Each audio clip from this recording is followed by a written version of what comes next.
एक छोटे से गांव में दो बहनें रहती थीं।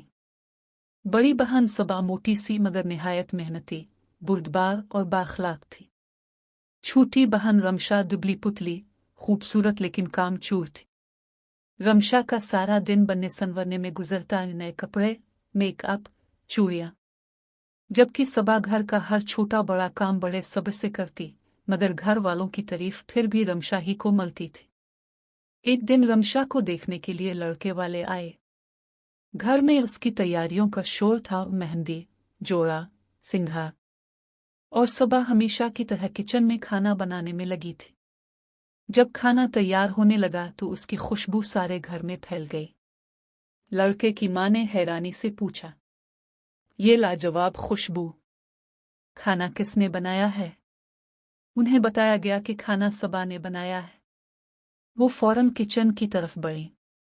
वहां उन्होंने सबा को सादा लिबास में, पेशानी पर पसीना लिए मगर बड़ी तरतीब और मोहब्बत से खाना बनाते देखा। इसके लहजे में नरमी और अंदाज में सलीका था। मेहमानों ने बैठकर बात की और आखिर में सबके सामने फैसला सुनाया, हमें रमशा नहीं, सबा का रिश्ता पसंद है। घर वाले हैरान रह गए। रमशा परेशान हुई, मगर फैसला मोहब्बत और सच्चाई की बुनियाद पर था।